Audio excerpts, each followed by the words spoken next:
It's almost draft day. We are literally just a couple days away, and I'm getting really, really excited. I know I can feel it in my bones.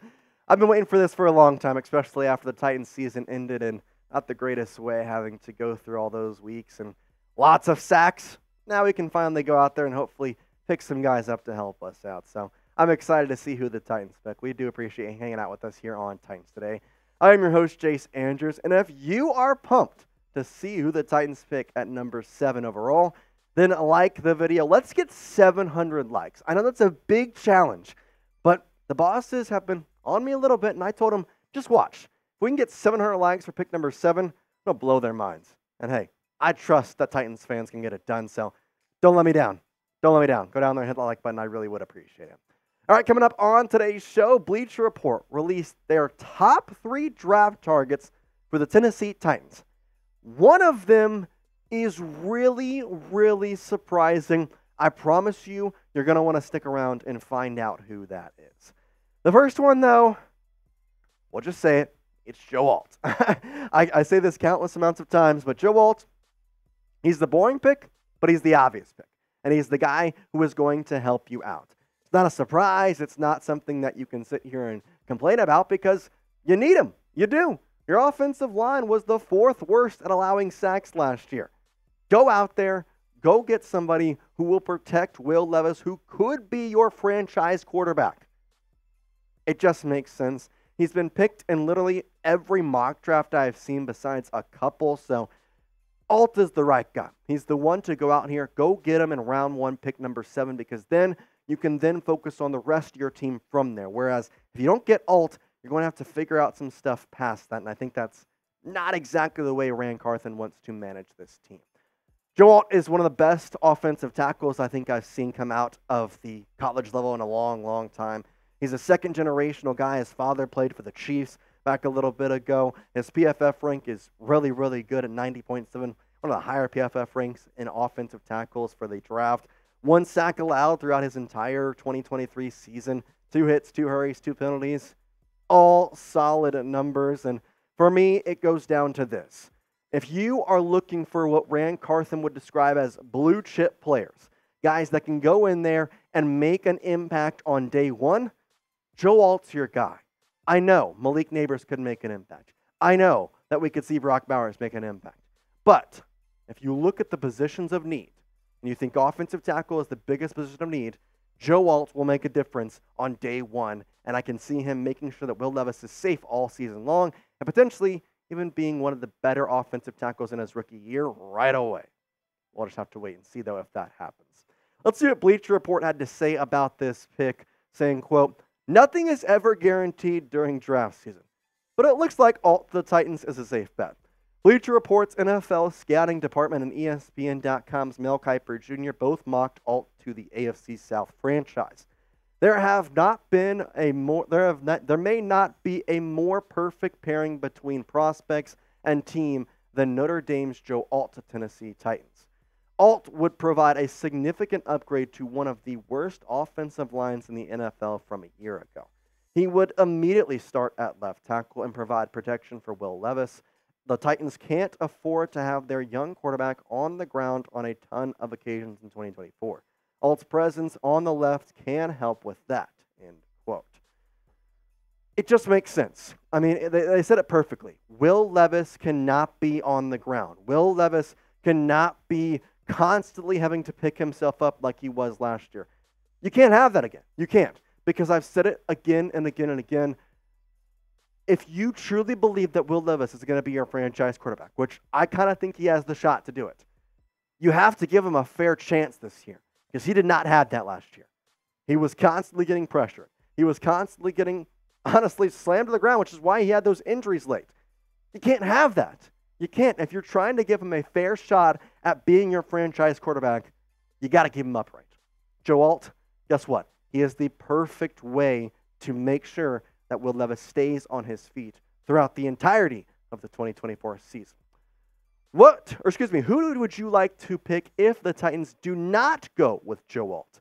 I know I've asked you a lot if you like Joe Alt, and obviously that's a basic question, but let's say they don't go Joe Alt. Obviously, we're going to talk about 2 more guys who who Bleacher Report suspects could be a target for the Tennessee Titans. So who would you like the Titans to take if it's not Joe Alt? Let me know down in the comments section a name that you want to see with the Titans. Let's look at the draft order real quick because I think that's important to talk about. The Bears, the Commanders, and the Patriots are all going to go quarterback. I think those are the pretty obvious picks. Then it's kind of questionable from there. We got the number 4 pick being the Arizona Cardinals, number 5 being the Los Angeles Chargers, number 6 being the New York Giants, the Titans sitting at number 7, and then the Atlanta Falcons at number 8. The question that we have, and we've had for a while now, is what will those 3 picks do at number 4, 5, and 6? Because that ultimately determines what the Titans will do. If you think about it, there's this. The Cardinals need a wide receiver. I see them going Marvin Harrison Jr. if he's there. The Chargers need a wide receiver more than they need offensive line. So I think they go wide receiver and Malik Neighbors. The Giants, that's where the question comes in because yeah, they need wide receiver, but they also need offensive line and something. I mean, they had the worst offensive line in allowing sacks last year. So, I mean, you have to start to ask the question of, what if another team takes all? What if somebody else sweeps in there and goes and picks him before the Chiefs have a shot? That's something that we're going to have to think about. And I'll give you the answer to that question and what the Titans would do here in just a moment. But make sure you're getting your playoff tickets for the Predators if you're going to check them out on Game Time, your number 1 place for sports tickets. But they also got music, comedy, and theater. It's 1-0, Game 2 is tonight, so 1-0. Hopefully the Preds can pull it back to even.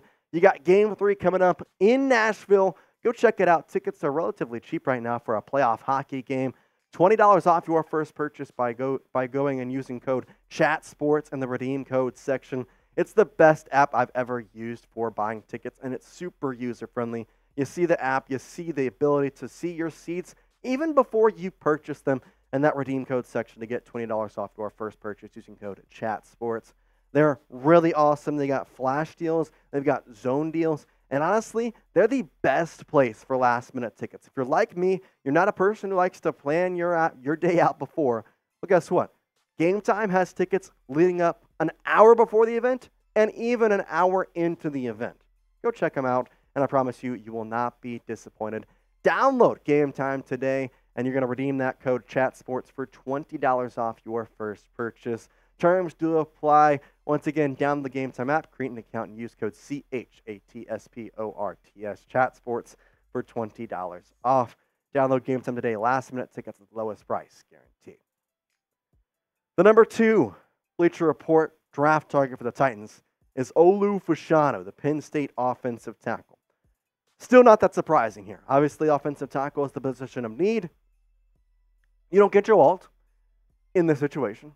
But you get Penn State's Olu, who had first-round grades last year. And there was a portion of time early in the draft process this year where Olu was the top tackle. That didn't last long because, obviously, the intangibles for Joe Alt are just miles better.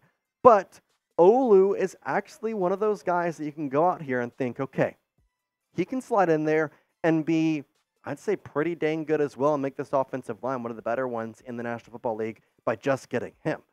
So what did Bleacher Report have to say about that? Well, Joe Tansey, who wrote this, said, quote, "The Penn State product is the best backup option for the Titans if Alt is not available at number 7. In that case, the Titans have to weigh whether Fashanu or another offensive lineman was worth the number 7 selection. If not, the Titans could go the best player available route and add an upgrade on the defensive interior or even another wide receiver." End quote. Obviously, we have to look at this from an outside perspective in that the Titans could just trade back. They could. I think that is something that is very likely if Joe Alt is not there. Because I know that you could obviously go the best available, and that is a very good choice. But at the same time, you have to look at this from an outside perspective. Are picks numbers 7, 8, 9, 10 going to be Olu? I don't think so. They're going to be people trading up for wide receivers. They're going to be people trading up for even quarterbacks. J.J. McCarthy's still there. What if you go after him? And so you maybe trade back to pick 11 or pick 13. And you still get Olu Fashanu, who is a very good offensive tackle. I don't want to sit here and say that the diminishing value from Alt to Fashanu is that big of deal. There's people on Twitter that have talked about it, and I'm starting to agree with them. It's not that big a deal if you don't get Alt, because I think Fashanu is not that far off on him. Is he as good as Joe Alt? No, we're not saying that. But he's not as bad as people are making him out to look. It's not like Alt is this way above top-tier guy and Fashanu is down here. I mean, no sacks allowed in 2023.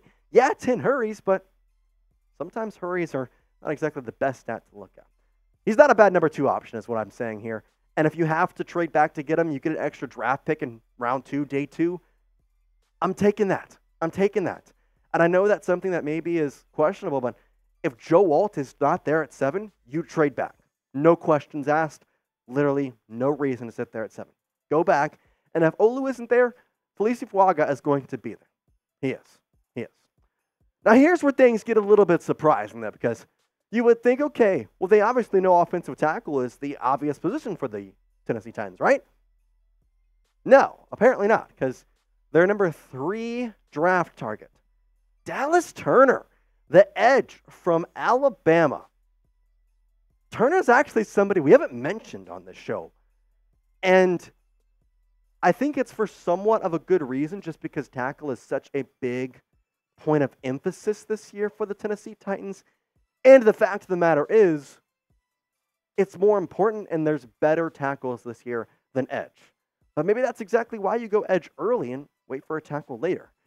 Here's what they said about Dallas Turner and why this pick was number 3. Quote, Alabama edge Dallas Turner is probably the better choice than any of the wide receivers on the board because of the team's positional needs. Turner would give the Titans a dynamic rusher to complement Harold Landry III and Jeffrey Simmons. The potential addition of Turner would shore up a defense that added L'Jarius Sneed and Kenneth Murray in free agency, end quote. I mean, I like Dallas Turner. I'm not going to sit here and say that at all. I think he is a pretty good fit with this team for a lot of different reasons. Like they said, you put him with Harold Landry and Jeffrey Simmons, that sack number is going to go up a good amount. 55 pressures this past year from Dallas Turner, 10 sacks, and 14.5 tackles for loss, and a team that was one of the best in college football with the Alabama Crimson Tide. He improved on his stats throughout his career. His freshman year was honestly incredible. 8.5 sacks was really solid. Had somewhat of a sophomore slump. Pressures were up, sacks were down, and then finished off his career with an outstanding 10-sack year and 14.5 tackles for loss, recording his career high in tackles at 53. I asked the question here, would you be happy with Dallas Turner? Let's say that the Titans don't get Joe Alt because he's picked before them. Would you be upset or happy if they picked Dallas Turner? Why for yes if you're happy about it, and for no if you're going to be upset about it? It's kind of an interesting topic, so let me know down in the comment section down below. Question is, why not get a wide receiver, you may ask? And we kind of got answered a little bit, but here's more of a basis from Joe Tansey on why he didn't take it. Quote, Tennessee does not need a wide receiver at number 7 because it already has Calvin Ridley, DeAndre Hopkins, and Treylon Burks on the roster. A 4th wide receiver or even tight end Brock Bowers would not make sense when the Titans could upgrade their defense more if Alt is not around at number 7, end quote. All I got to say is that's a lot of confidence in Treylon Burks. Do I like him? Yeah. Do I think he still has the prowess to go out there and be a top receiver? Maybe. But the fact that he is just straight up saying, you've got your clear wide receivers 1, 2, and 3, I don't know about that, buddy. I don't know. I think wide receiver is still definitely an issue the Titans need to figure out here, and I would probably do it in round 2, which is why I'm going offensive tackle, but interesting explanation there. But hey, everybody's entitled to their own opinion. With draft stuff, everybody has a thought process, so that's just the way it goes. Make sure you're hitting that subscribe button, youtube.com/Titans Today. You can scroll down below, hit that subscribe button. It's a little red button. You're on your phone, twist it. You'll see a subscribe button. Click that. We'd appreciate if you joined us here all week long as we got draft coverage coming up for you, and promise you you're not going to miss it. That's all we got for you today, though. Titans fans, say it with me in the comments section. Tighten up and peace out.